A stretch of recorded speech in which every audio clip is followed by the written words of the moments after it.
நேற்று வந்து பார்த்தீங்கன்னா கங்குவாவோட ரிலீஸ் ட்ரைலர் வந்து பார்த்தீங்கன்னா ரிலீஸ் பண்ணியிருந்தாங்க.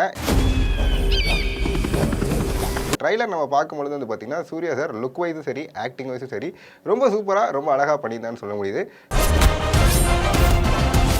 குறிப்பிட்ட இந்த ட்ரைலரில் ஒரு விஷயம் நான் நோட் பண்ணது வந்து பார்த்தீங்கன்னா 2 குழந்தைகள் வந்து பார்த்தீங்கன்னா இந்த ட்ரைலரில் காட்டப்படுது.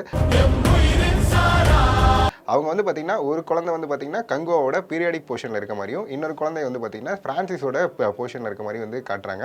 இவங்க 2 பேருமே வந்து பார்த்தீங்கன்னா ஒரு சத்தியம் ஆகிற மாதிரி வந்து பார்த்தீங்கன்னா சீன்ஸ் ட்ரைலர்லேயே வைக்கப்பட்டிருக்கு. அது வந்து பார்க்கும்பொழுது இவங்க தான் வந்து பார்த்தீங்கன்னா இந்த படத்தோட மெயின் பில்லராக இருக்கிறதுக்கு நிறைய சான்சஸ் இருக்குது. அதுவும் வந்து பார்த்தீங்கன்னா ஃப்ரான்சிஸில் கேரக்டர் காட்டுற ஒரு சீன்ஸ் வந்து பார்த்தீங்கன்னா அவங்க அந்த குழந்தை வந்து பார்த்தீங்கன்னா வீட்டில் ஒரு டயக்ராம் வருது. அந்த டயக்ராமில் யார் இருக்காங்கன்னு பார்த்தீங்கன்னா நம்மளோட கங்குவாவோட கேரக்டர் தான் இருக்குது. ஸோ இதனால் வந்து பார்த்தீங்கன்னா கங்குவாவோட பீரியாடிக் போர்ஷன் 2 மணி நேரமும் அதே மாதிரி வந்து பார்த்தீங்கன்னா இப்போ இருக்க ஃப்ரான்சிஸ் கேரக்டர் 20 நிமிஷமும் வந்து பார்த்தீங்கன்னா அழகாக இன்டர்லிங்க் பண்ணி சிவா சார் ரைட் பண்ணியிருக்காரு அப்படிங்கிறது நம்ம எல்லாத்துக்குமே தெரிய வருது.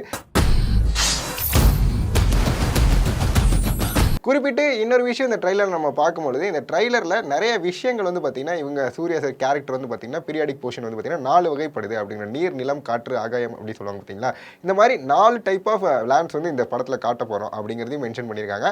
அண்ட் இன்னொரு விஷயம் வந்து பார்க்கும்போது ஃப்ரான்சிஸ் கேரக்டர் அவர் வந்து பார்த்தீங்கன்னா ரொம்ப ஃபியூச்சரிஸ்டிக்காக இருக்கிறதுனால இவங்க வந்து பார்த்தீங்கன்னா பவுண்டி ஹண்டர்ஸாக இருக்கிறதுக்கு நிறைய சான்சஸ் இருக்குது. பவுண்டி ஹண்டர்ஸ் அப்படிங்கும்போது வந்து பார்த்தீங்கன்னா அவங்க இன்னொருத்தங்களை கொண்டு அவங்களுக்கான தேவையான டைம் எடுத்து வாழ்றதா வந்து பார்த்தீங்கன்னா பவுண்டி ஹண்டர்ஸ். இந்த அளவுக்கு வந்து பார்த்தீங்கன்னா படத்தோட கேரக்டரைசேஷன் ரொம்ப டீப்பாகவும் ரொம்ப அழகாகவும் எழுதியிருக்காங்கன்னு சொல்ல முடியுது.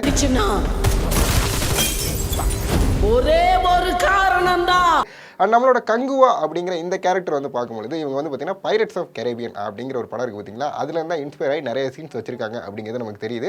அண்ட் இன்னொரு விஷயம் வந்து பார்க்கும்பொழுது ஃப்ரான்சிஸ் கேரக்டர் அப்படின்னு பார்க்கும்பொழுது இது வந்து பார்த்தீங்கன்னா இன் டைம் அப்படிங்கிற ஒரு படம் இருக்குது. அந்த டைப் ஆஃப் கேரக்டர்ஸ் தான் வந்து பார்த்தீங்கன்னா ஃப்ரான்சிஸ் கேரக்டர் இருக்குது. முக்கியமாக வந்து பார்க்கும்பொழுது சூர்யா சார் ஆக்டிங் வைஸ்க்கு பண்ணுறதுக்கு கங்குவா கேரக்டரும் ஜாலியாக நம்மளாம் ஃபன்னாக பேசுகிற மாதிரி ஒரு கேரக்டருக்கு ஃப்ரான்சிஸ் கேரக்டர் ரொம்ப அழகாக பில்ட் பண்ணியிருக்காங்க. அண்ட் இன்னொரு விஷயம் வந்து பார்த்தீங்கன்னா இந்த ட்ரைலரில் ஆல்ரெடி 2 ட்ரைலர் ரிலீஸ் பண்ணியிருந்தாங்க. 2 ட்ரைலரும் லாஸ்ட்டாக ஒரு கேரக்டர் வர மாதிரி காட்டுறாங்க. அந்த கேரக்டர் யாரு அப்படின்னு பார்த்தீங்கன்னா நம்ம எல்லாத்துக்குமே தெரிஞ்ச மாதிரி தான் இருக்குது. மேக்ஸிமம் ஆஃப் சான்சஸ் கார்த்தி சாராக இருக்கிறதுக்கு நிறைய சான்சஸ் இருக்குது.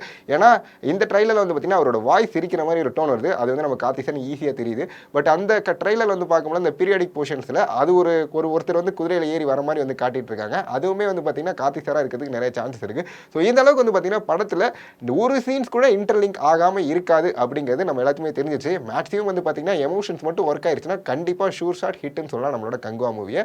ஸோ இப்போ வந்து பார்த்தீங்கன்னா கங்குவாவோட ப்ரீ புக்கிங் ரிலீஸ்லாம் வந்து போயிட்டு இருக்கிறதுனால நிறைய பேர் வந்து பார்த்தீங்கன்னா ஆல்ரெடி புக் பண்ண ஆரம்பிச்சிட்டாங்க. கண்டிப்பாக வந்து பார்த்தீங்கன்னா நவம்பர் 14 சூர்யா சார் ஃபேன்ஸுக்கும் தமிழ் சினிமா ஃபேன்ஸுக்கும் வந்து பார்த்தீங்கன்னா செம ட்ரீட்டாக இருக்க போதுன்னே சொல்ல முடியுது.